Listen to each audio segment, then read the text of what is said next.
हाँ। प्यारे विद्यार्थियों, जैसा कि अपन ने भारतीय संविधान की विशेषताएं अपन ने पिछले वीडियो में पढ़ लिया था और उसमें प्रस्तावना जो एक विशेषता थी उसको भी अपन ने वैसे शॉर्ट में पढ़ लिया था। अब आज जो है ना अपन ये पढ़ेंगे कि भारतीय संविधान की प्रस्तावना जो है उसको विस्तार से मतलब समझाया जा रहा है आपको। तो भारतीय संविधान की प्रस्तावना को अपन समझने के लिए उसको 3 भागों में बांट करके और समझेंगे।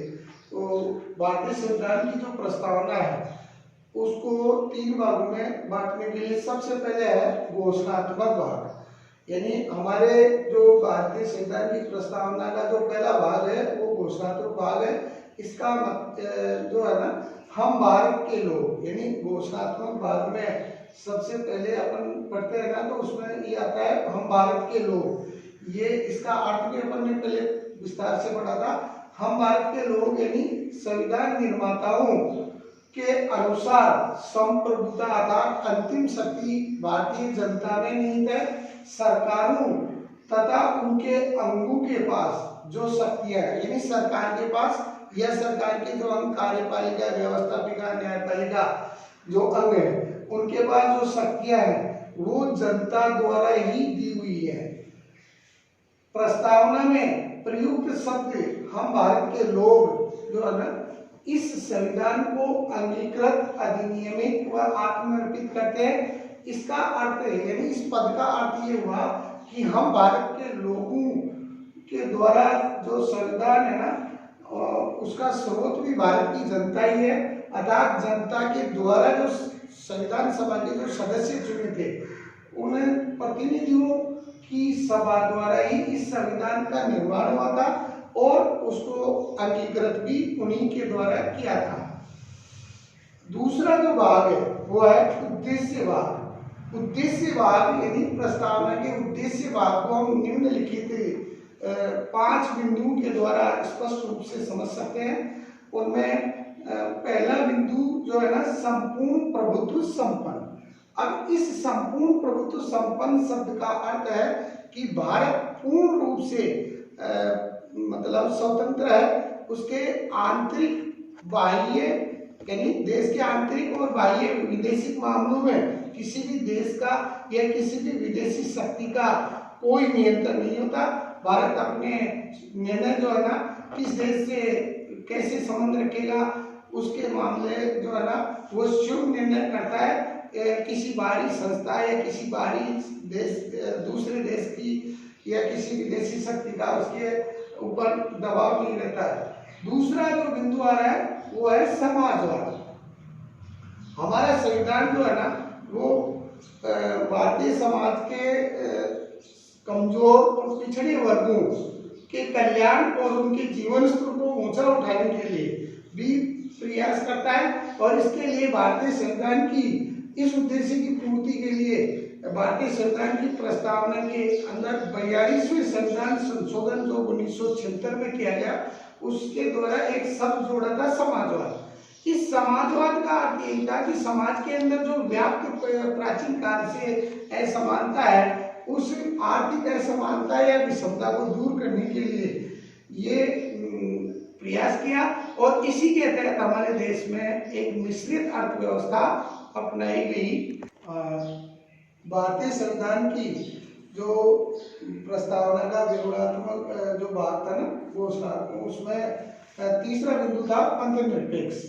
ये पंथ निरपेक्ष शब्द जो है ना हमारे भारतीय संविधान के 42वें संविधान संशोधन द्वारा संविधान की प्रस्तावना में पंथ निरपेक्ष शब्द जोड़ा गया, जिसका अर्थ है कि भारत जो है ना भारत के अंदर बहुत सारे धर्मों के लोग निवास करते हैं। इसलिए भारत सरकार जो है ना सभी धर्मों के साथ समानता का व्यवहार करेगी।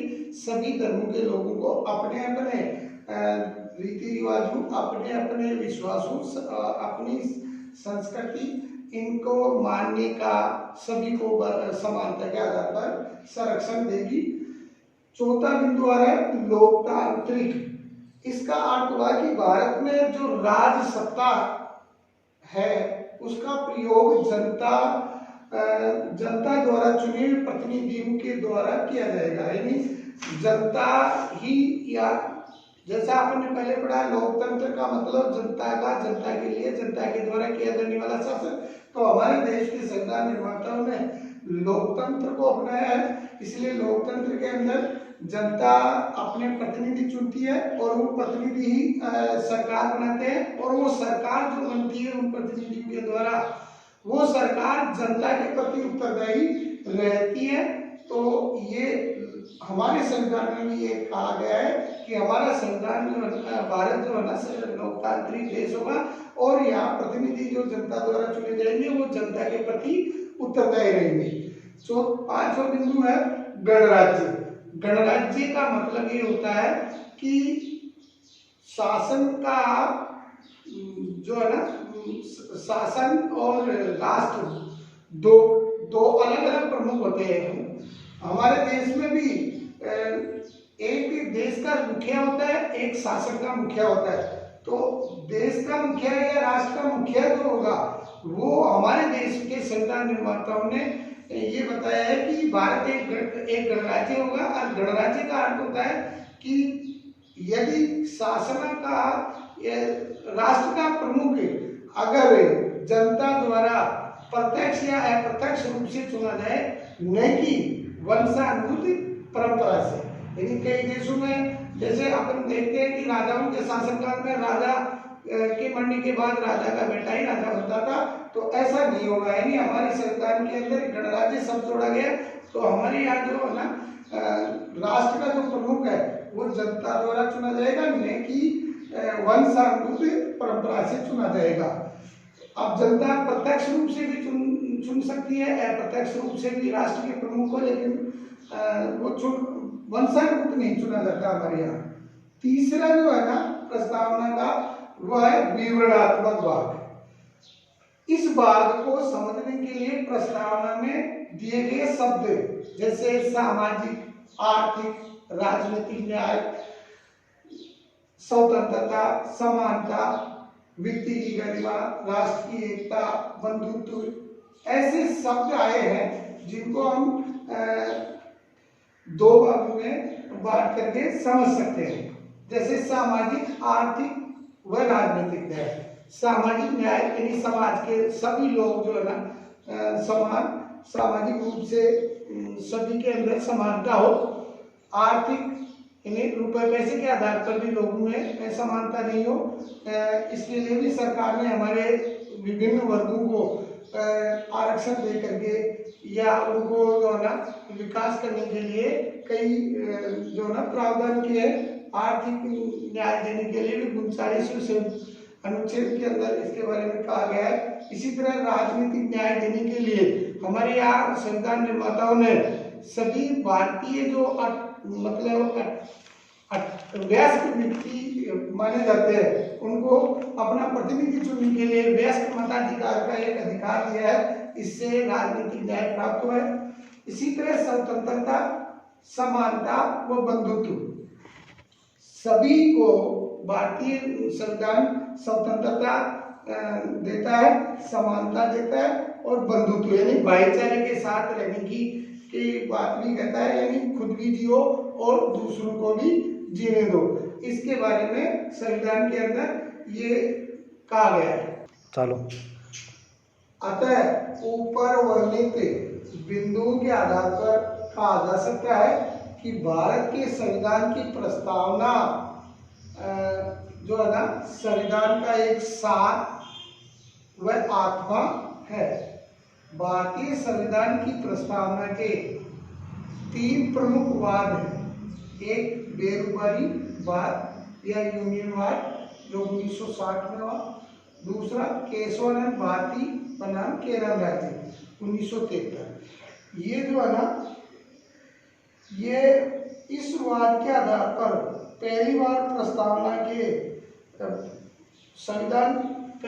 प्रस्तावना को संविधान का भाग माना गया और इसी वाद के आधार पर मूल ढांचे की अवधारणा का भी अवतरण हुआ।